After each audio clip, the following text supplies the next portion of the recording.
One of the things that we would say is that, churches that are dying, they're in the process of dying, go through the same stages that Kubler-Ross and some others have talked about that individuals go through when they're dying. And it starts with denial. At the very beginning, they don't believe it, and they aren't willing to trust you with that reality. They typically head to anger and get very frustrated and bitter about things that can't turn around on their own. They come to a place where they bargain and are willing to try and make a compromise negotiation with God about those kind of things. And if that doesn't work out, then they become very depressed and despondent. They lose all self-esteem. And finally, they accept the reality. And at that point, they become desperate enough to do anything and everything to turn it around. That's where replanting happens. Marcus Aurelius said, "What we do in life echoes through eternity." What is your life echoing through eternity? Welcome to Echoes Through Eternity with Dr. Jeffrey Skinner. Our mission is to inspire, engage, and encourage leaders from across the globe to plant missional churches and be servant leaders. So join us and hear the stories of servant leaders reverberating lives as God echoes them through eternity. Brought to you by Missional Church Planting and Leadership Development and Dynamic Church Planting International. Welcome into Echoes Through Eternity. I'm your host, Dr. Jeffrey D. Skinner. I am joined in the studio today by Dr. David Jackson. He is with the North American Missions Board, the Baptist Missions Board. Is that right, David? That's right. Yeah, we're affiliated with the Southern Baptist Convention. And we have met for the first time today. We've been talking a little bit. He is in church planting.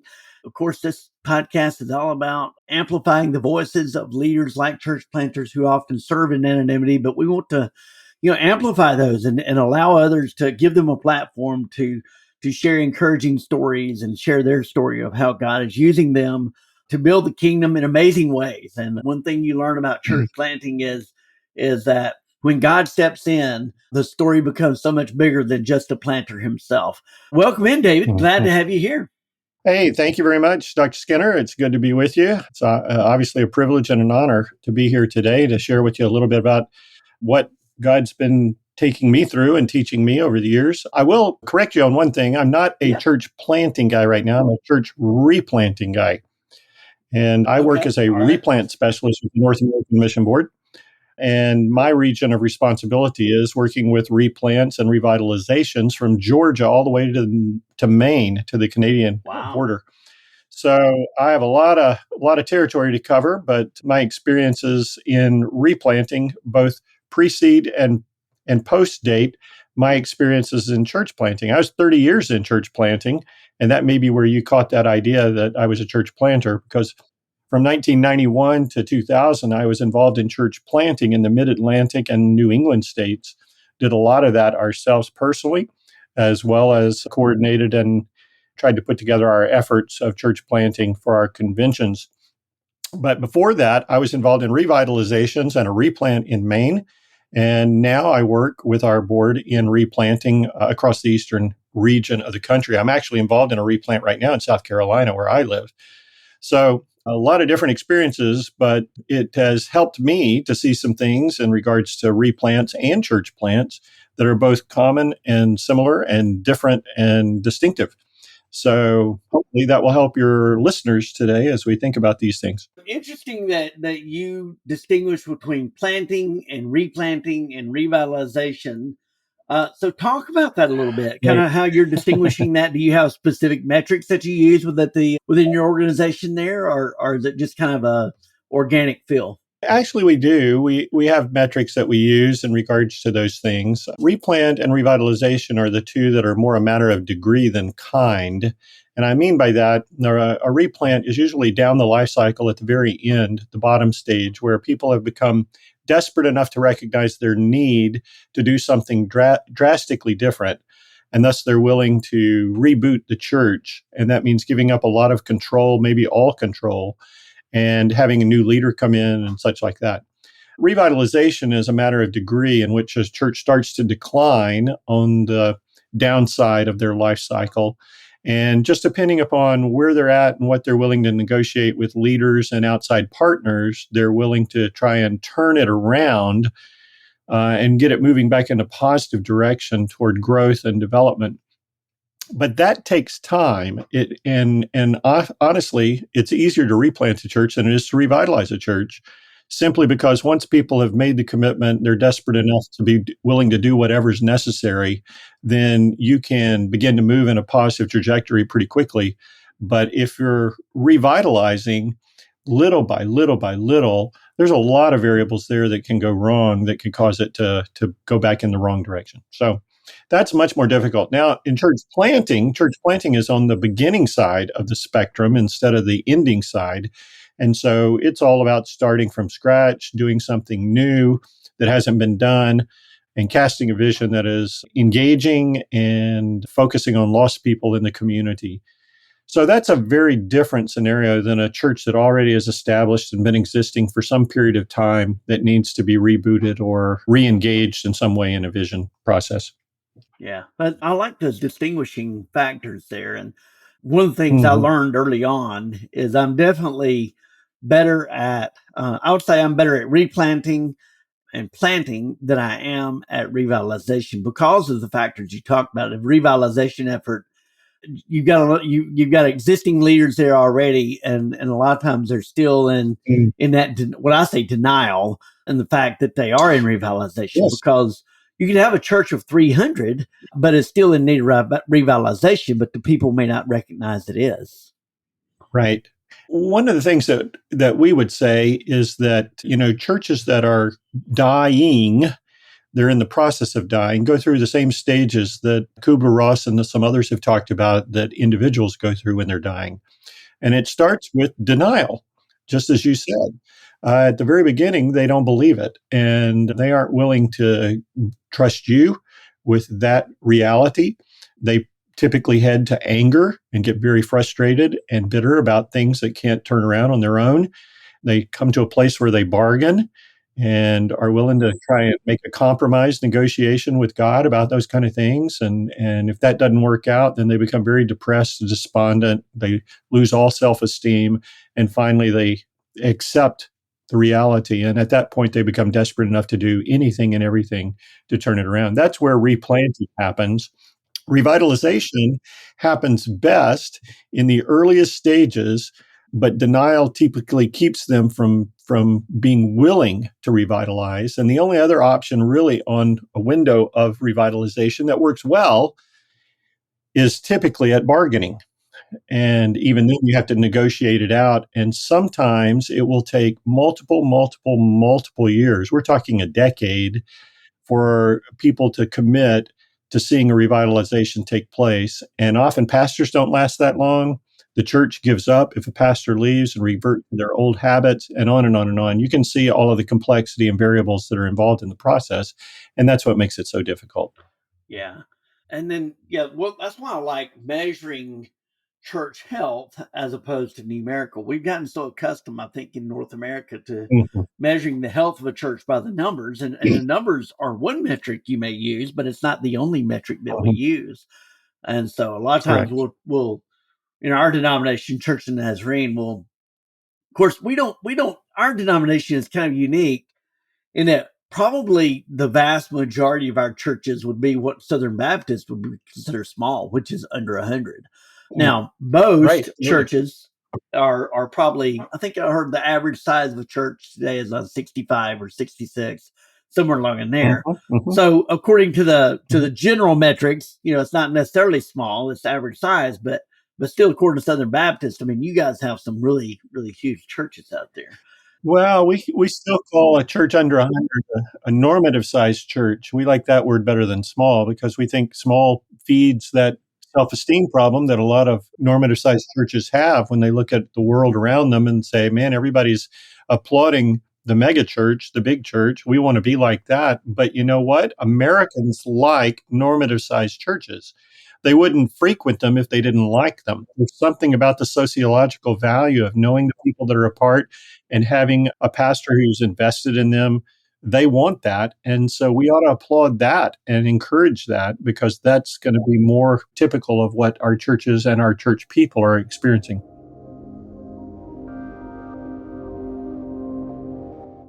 Yes, interesting you say that. I mean, myself, I appreciate that as well. There's a large church here in the Atlanta area that you may be familiar with, 12 Stone, and they started Hmm. back 30 years ago, and they're in transition right now to a new pastor. So their founding pastor, Kevin, is the he started it, and worked with John Maxwell over the years, and they run. I think they said this past summer they ran 17,000 all campuses over each Sunday. Each Sunday is what they ran over all the campuses there. In their rebranding and their transitioning phase, they are beginning to call themselves a family church. It's unique because at each campus, they may only hold, with the exception of Central Campus, which holds probably 1,000 or so, but each individual campus, the largest they can hold is about 300 people comfortably. If you get beyond Hmm. that, it gets really crowded. So they'll have 4 services per campus per day. Even at launch, they Yeah. just launched a new campus here in Atlanta, in Jackson County, which is about 20 miles, I think it's west of here. Anyway, they launched with three services every Sunday at 9 a.m., 10:30, or 9 a.m., 10:30, and I think a 1 o'clock service there. But they're beginning to brand themselves as family church because they recognize that people don't want to be a part of this. Just most people, while they like being a part of something bigger than themselves, this monolithic structure of anonymity is kind of lost in church. It kind of defeats the purpose of church sometimes. So I like your idea of normative. Yeah, and I just think even the late research that Tom Rainer's put out at Church Answers suggests that I can't remember the exact percentage, but I think it's about 12% that's over 250 in attendance in Yeah, America today. yeah, It's not as much as we think. I mean, we have this idea that there's a whole lot of churches out there that are really large, right, but most of our churches are this normative yeah, size, and that's what people like, right, and that's what's able to minister effectively. And we've got the solution to getting beyond that, and that's church planting. yeah, If you grow beyond that, why not start hiving off some churches and yeah, starting others, because that's what people like as well? Why do you just yeah. have to keep it bigger and bigger and making people come to you instead of you going to them? Absolutely, man. You are singing my tune when you talk like that. Well, we've been in the same tune for a long That's time. right. That's right. I planted my church that I planted.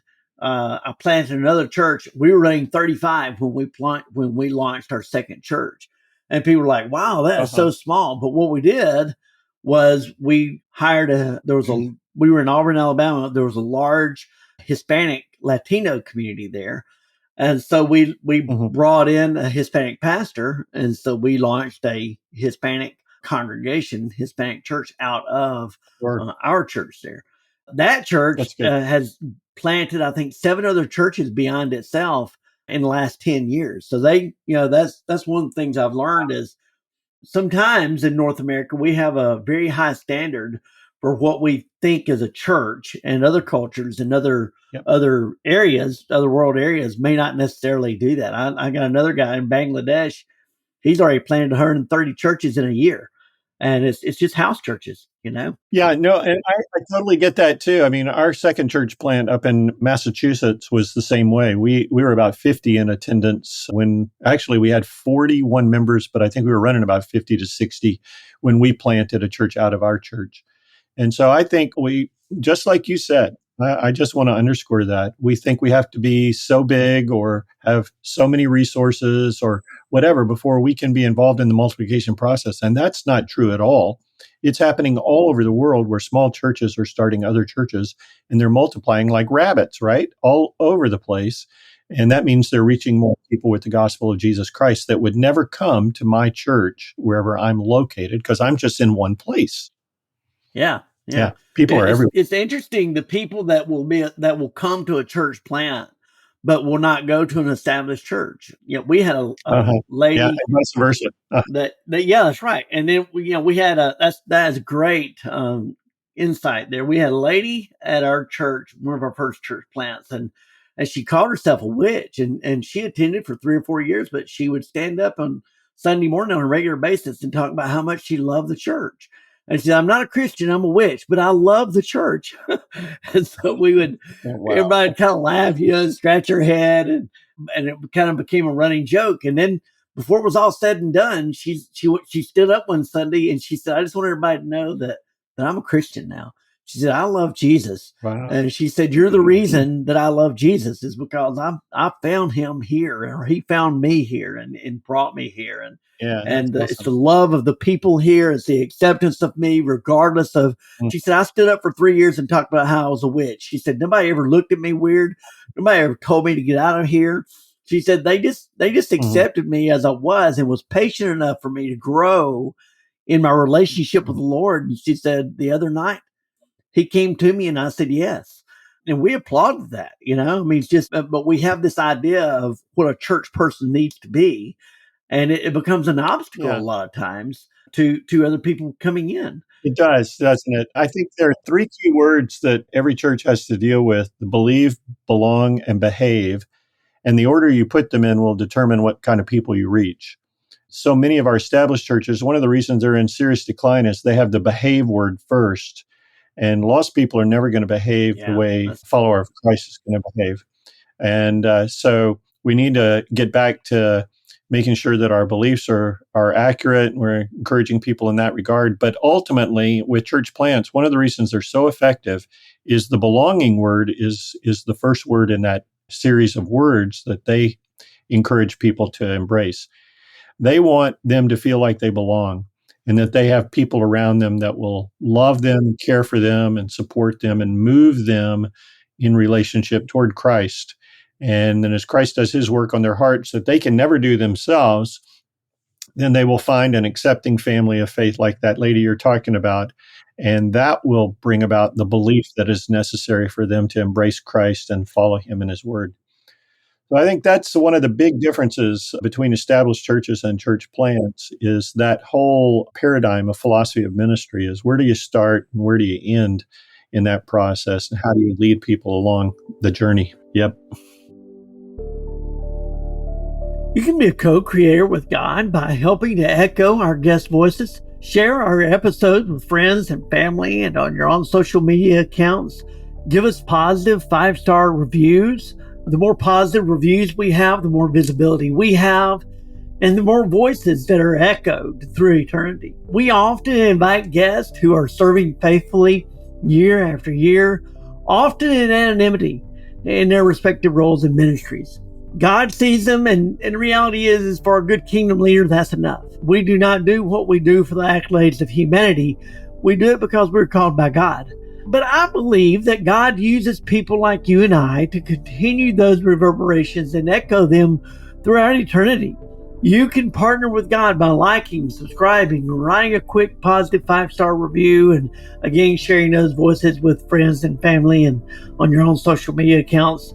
Those reviews will eventually lead to other guests who have larger platforms that have more listeners who will then in turn listen to the show. And again, it further echoes those voices, which is the whole vision of the Echoes Through Eternity podcast here, is to continue echoing those voices that God is echoing through eternity there. So like and subscribe and review us if you would. We'd appreciate that greatly.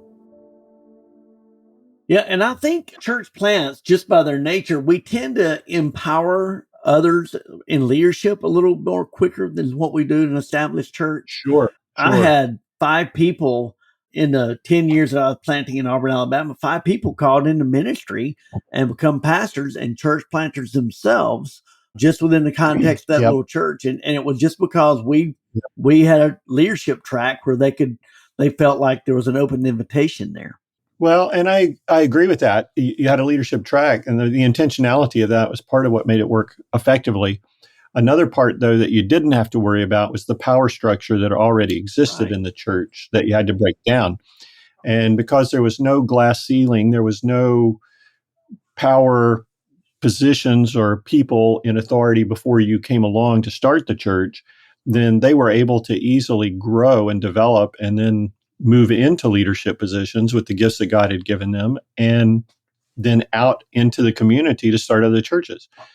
Many of our established churches don't allow that to happen because people have been holding on to positions of power and authority for a long, long, long, long time, long before the pastor Right. came. And that becomes part of the bottleneck that keeps other leaders from growing. And if eventually some of them, if they continue to grow, they're going to get frustrated and they're going to leave and go somewhere else because there's no Right. way they're going to grow into their gifting in that church.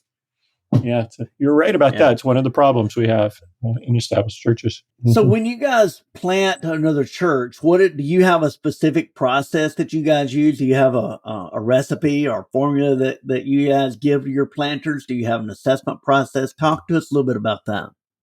Well, we have a pathway, and of course, the pathway starts long before they actually hit the field. It starts with an assessment journey that they go through, and there are certain characteristics that are probably pretty much found in typical effective church planters across North America, at least.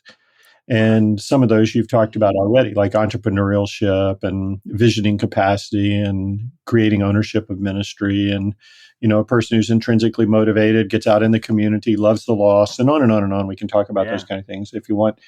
But I think it continues on with them getting the kind of how-to training. And this is the thing about church planting that is different really from replanting. One of the things is that there are pretty much 3 or 4 pathways that you can go on to plant a church, and they're pretty much standard and pretty much the same.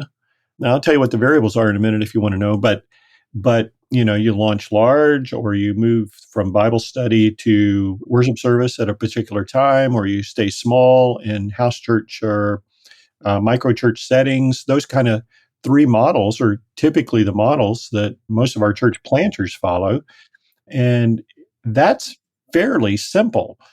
When you get to a replant, the complexity is every situation is different, every single one, because of variables that have happened before you ever got there. Previous pastors, previous experiences that took place in the church, whether the church has a facility or assets, whether it doesn't, what is its reputation in the community, history and heritage and traditions, and on and on. And all of that creates the complexity that makes every situation unique. And yes, are there some commonalities? Sure. You've got to pray. You've got to repent. I think every church that Jesus calls to turn around in the book of Revelation, chapters 2 and 3, says, repent, repent, repent. So there's a spiritual dynamic to all of them. There's no doubt about that. Some of these things, gospel preaching, et cetera, it needs to be the same. But inevitably, every situation, because every context is different. Now, in church plants, I refer to Ed Stetzer when he says this, you have 3 things that are unique about your church.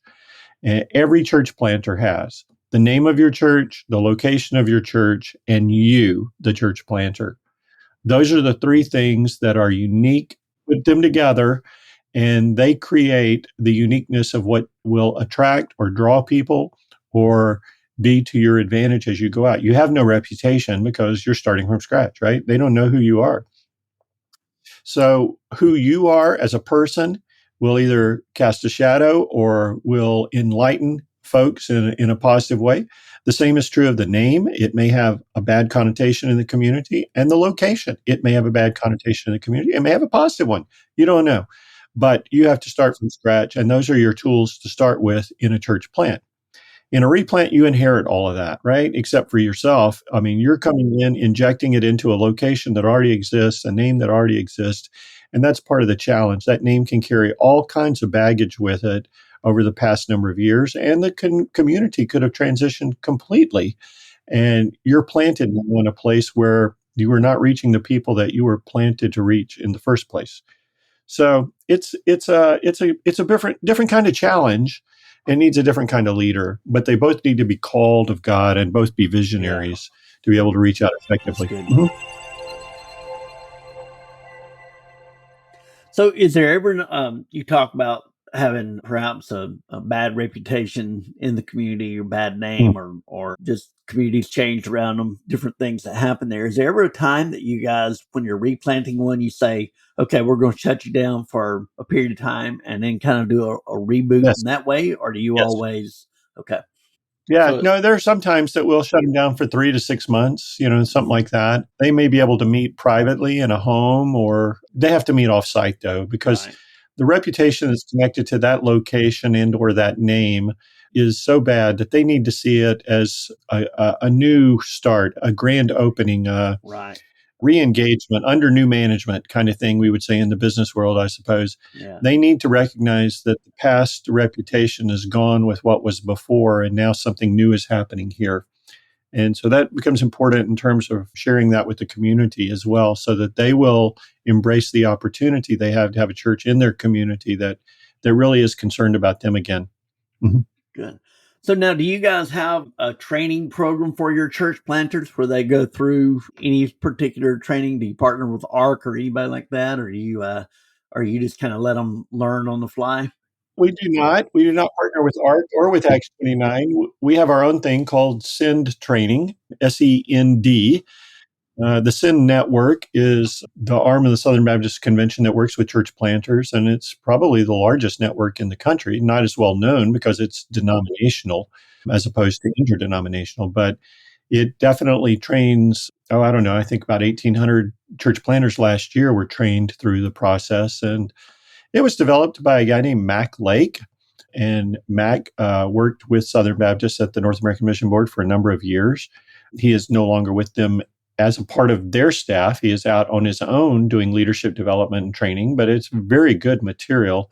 And it has been used and customized a little bit from its origins, but it is definitely oh, I don't know. I would say it's done in cohorts over a period of 6 to 9 months, where they will meet together every couple of weeks for maybe 2 or 3 hours at a time to get the training that is necessary to equip them for all of the variables that they'll encounter in starting a church from scratch in the field. There is some materials that they'll have to purchase, some books and things like that that are a part of the curriculum process. And I think the buy-in is important, that they and their church need to recognize this will bring value to their whole community of faith if they're willing to engage it at a level that is beyond just the free level. And again, it's not because we can't provide it free, it's because that kind of has a motivating factor in terms of the planters and and their churches to say, "Hey, this is important. We're going to invest in this and in you, and that will be helpful and beneficial to us all." So I think there's accountability built into that, responsibility.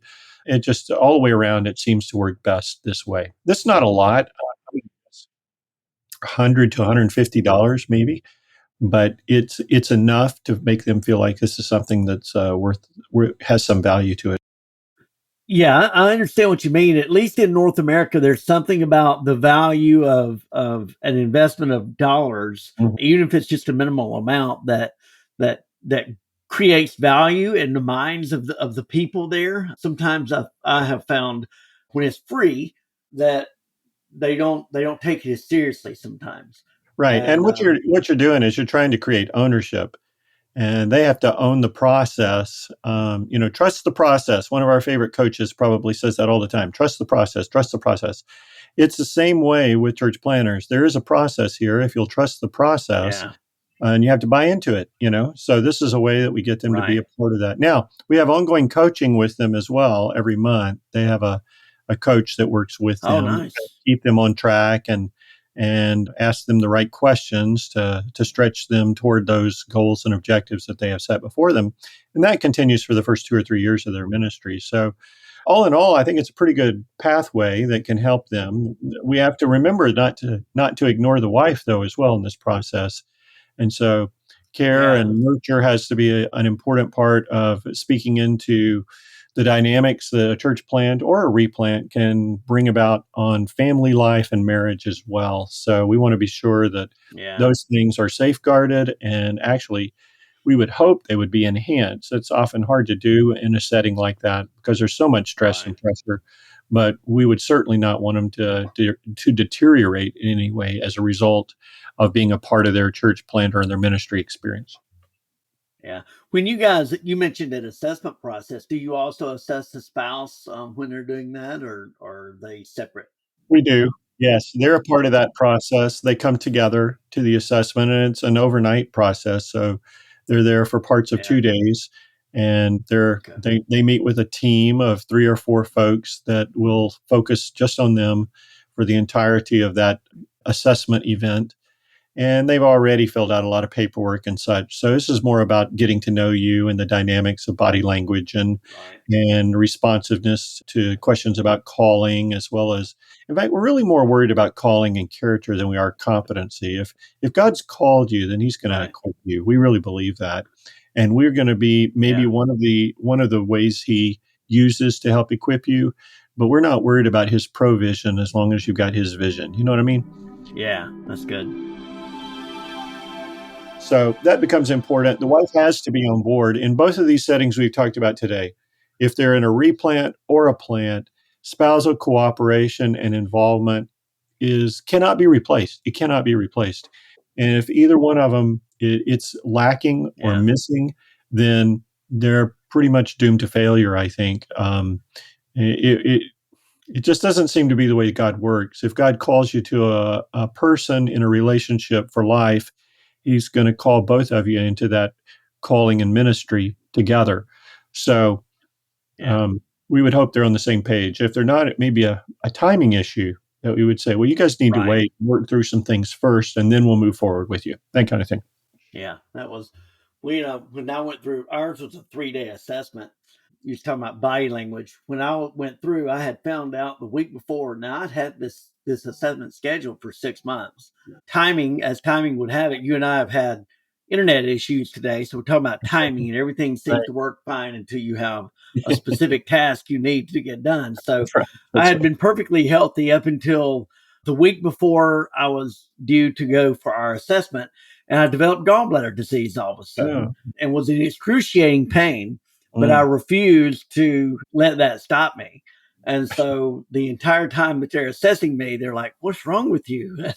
So it's so funny. I said, "Well, the doctor told me I shouldn't come, that my gallbladder was infected, and I really need to get it out as soon as possible. But I told him there was no way I was going to miss this." That's okay. Well, at least you get an A plus for tenacity, right? Well, hopefully that impressed him.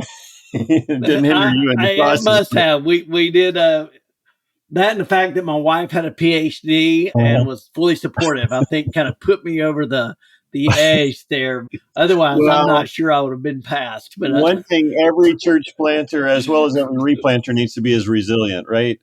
And so I applaud your that's right. perseverance and That's your exactly endurance in right. that process. That says a lot about your character. That's important.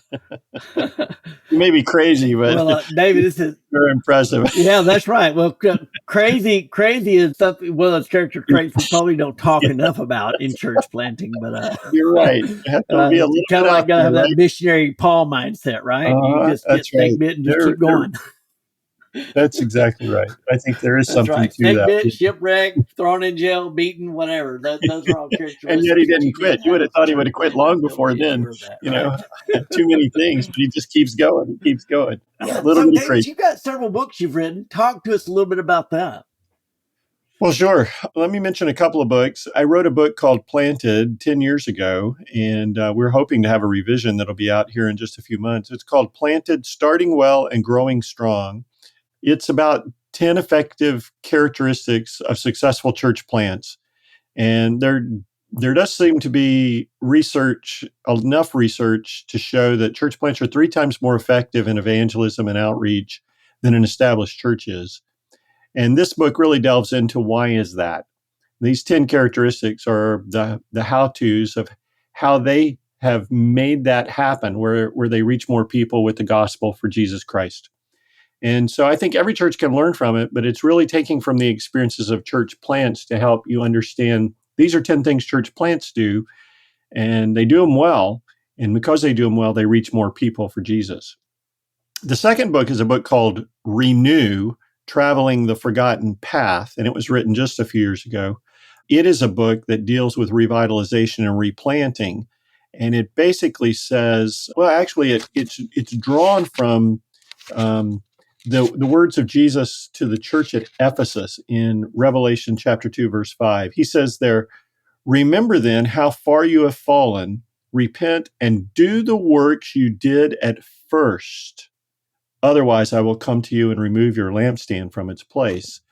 So that particular book, the Renew book, is a book that really speaks to the issue of, okay, what are the things we did at first that we have forgotten because we've got so caught up in our facility, our programs, so far away from remembering the first steps we did as a church plant even that were effective, that can be recaptured now, put back into practice in the life of our church, and we can begin to see different results.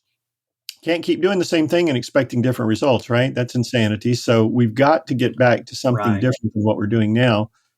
This particular book helps you navigate the tripwires that you can run over in a revitalization or replant, because there are a lot of things that if you're not careful, they're kind of like sacred cows in a church. And you got to know how to navigate that or deal with the spiritual baggage that's involved in getting people back to the beginning and helping them restart that journey.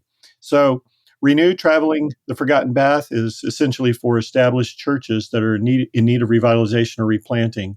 Planted, Starting Well, Growing Strong is for new church plants and for those that want to learn how new church plants are so effective in evangelism and outreach. They're both available on Amazon. You can find them under my name. It might have the initial J in front of David Jackson, but that'll just say that is the author's name, J. David Jackson. But they're there, and we'd love for you to read. We'll put that in the show notes for sure. Mm-hmm. Thank you. Yeah, we'll definitely put those in the show notes there, and I'll when I post the promotion for the show, I will include at least one of the book covers. I'll try to incorporate both. But anyway, definitely want to make sure we get that out there. I look forward to reading them myself, and I'm always trying to learn different perspectives. And it's been great having you. You definitely got a wealth of knowledge to offer people. Do you have a website personally that you bring people to, or is it just the North American Mission Board? I do not have a personal website, so you can find me on Facebook. But other than that, I think the best way to do it is just to get in touch with me personally. And if you want to post any of that information, I can get you that, and you can post it as well. Yeah, that'd be great. Yes, definitely. Good. All right, brother. Well, continue blessings in your ministry and everything that you're doing there. Thank you. I did want to say one thing. You mentioned about sacred cows. Sacred Cows. One of my favorite books was Sacred Cows Make Great Hamburgers. So yeah, gourmet burgers. That's right. Bill Esom. I remember that book very well. It's a very good book and very insightful statement for sure. Well, thank you for the privilege and opportunity of being with you today. I thank you for your ministry as well. You help many of us out in the field as we seek to help others for the gospel of Jesus Christ. So God bless you, my friend, and look forward to the next time we run into each other down the road. Thank you, brother.